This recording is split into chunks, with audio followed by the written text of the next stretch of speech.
అక్షరానికి వేదిక కల్పించి, భాషకు ఊపిరిలోది, ప్రతిభకు పట్టం గట్టి, పాత్రికేయాన్ని భూమార్గం పట్టించిన దార్శనికుడు తెలుగు లోగిలిని ఖాళీ చేసి వెళ్ళిపోయాడు.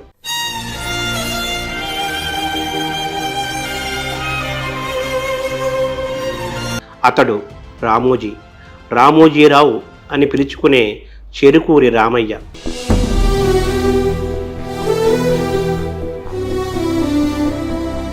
రామ్నాథ్ గోయంకా ఆఫ్ సౌత్గా రామోజీరావును అభివర్ణించేవారు మేధావి గురుమూర్తి, సంపాదక వరిష్ఠుడు పొత్తూరు వెంకటేశ్వరరావు. అనేక భాషలలో పత్రికలను స్థాపించి దేశమంతా విస్తరించి సామ్రాజ్యాన్ని నిర్మించిన వారు రామ్నాథ్ గోయంకా. పత్రికలతో పాటు అనేక భాషల్లో ఛానల్స్ను కూడా సుస్థాపించి మహానిర్మాణం చేసిన వారు రామోజీరావు. వీరిద్దరి వ్యక్తిత్వంలో, సంస్థలు నడిపిన తీరులో వ్యత్యాసాలు ఉన్నప్పటికీ మీడియాను గొప్ప వేదికగా తీర్చిదిద్దడంలో, యోధుల వంటి పాత్రికేయులను తయారు చేసి జాతికి అందించడంలో, ప్రజలకు వార్తలను చేరవేయడంలో, ఉపాధి కల్పించడంలో, ప్రభుత్వాలను ప్రశ్నించడంలో వీరిద్దరి స్థానం విలువైంది, విశిష్టమైంది. పాత్రికేయుల స్వేచ్ఛ, జీతభత్యాలు, పత్రికా విధానాలు మొదలైన అంశాల్లో పోలికలు లేకపోవచ్చు.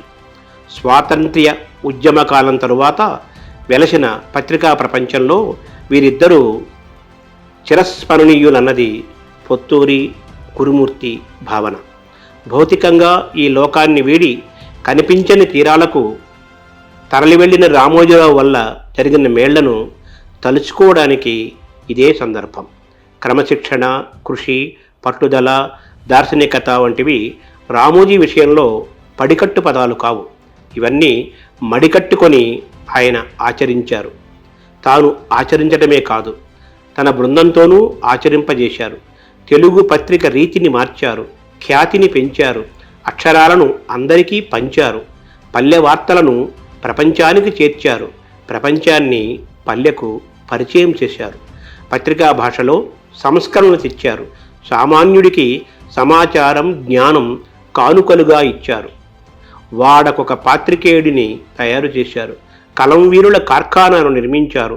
రాంభట్ల, బోధరాజు వంటి భాషా పండితుల ఆధ్వర్యంలో నడిచిన శిక్షణాలయంలో మెరికల్లాంటి మెరుపు వీరులైన పాత్రికేయులు పుట్టుకొచ్చారు. కలం పట్టి అక్షర సేద్యం చేశారు. మణిమాణిక్యాలను పండించారు.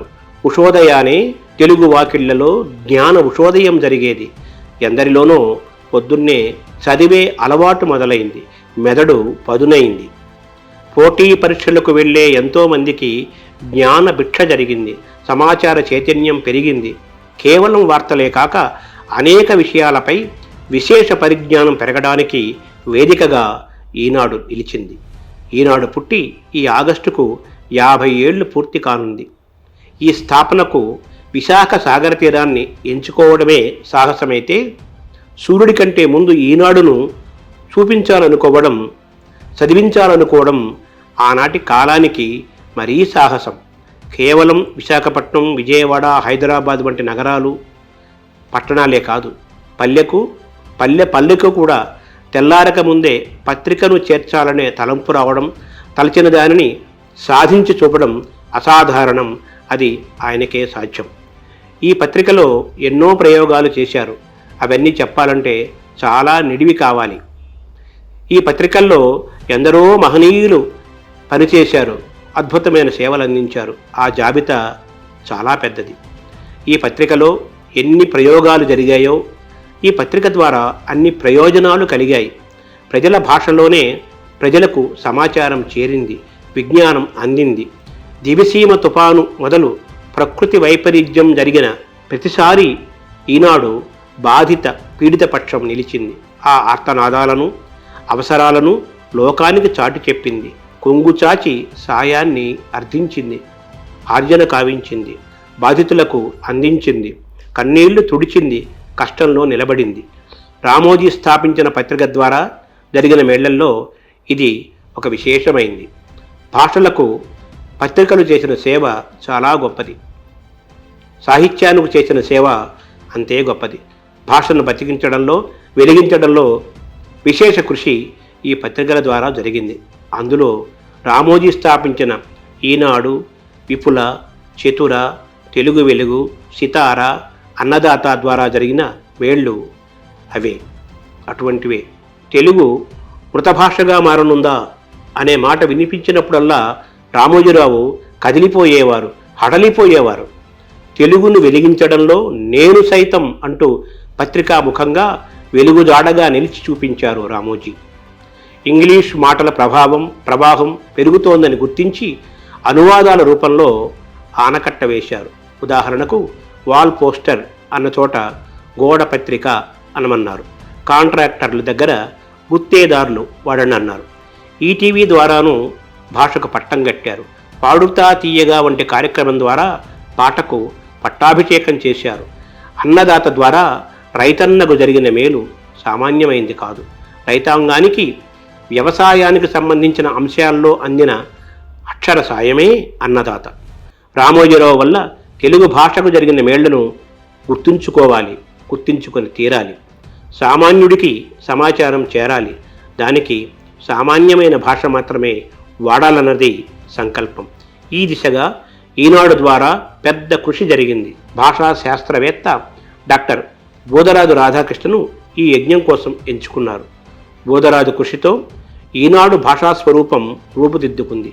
ఇది పుస్తకంగా ముస్తాబై సమస్త తెలుగు లోకానికి చేరువైంది. ఎందరో పాత్రికేయులకు, వ్యాసకర్తలకు కరదీపికైంది. వాడుక భాషతో పాటు మాండలికం కూడా వేడుక చేశాయి. భారతి పత్రిక లేని లోటు తెలుగు వెలుగుల పత్రిక ద్వారా తీరుద్దామని రామోజీ సంకల్పం చేసుకున్నారు. పత్రిక తెలుగు చూసేలా చూశారు. తెలుగు తల ఎత్తుకు తిరగాలని తపించారు. ఎందరినో ప్రోత్సహించారు. ఎన్నో ఆలోచనలు చేశారు. పత్రికల స్థాపన ద్వారా తెలుగు భాషకు, చరిత్రకు, సంస్కృతికి, జ్ఞానానికి, సాహిత్యానికి, సమాచారానికి, సేవకు పెద్దపీట వేసిన పెద్దాయన రామోజీ. తెలుగు వెలుగు వంటి పత్రికలు ఆగిపోవడం విషాదం. ఆయన స్థాపించిన పత్రికలు ఆగకుండా సాగించడం కుటుంబ సభ్యుల బాధ్యత. ఆగినవి పునరుద్ధరించడం మరో ముఖ్య బాధ్యత. తెలుగు అక్షరం ఉన్నంతకాలం రామోజీ వెలుగుతూనే ఉంటారు అందమైన అక్షరాల జ్ఞాపకాలలో.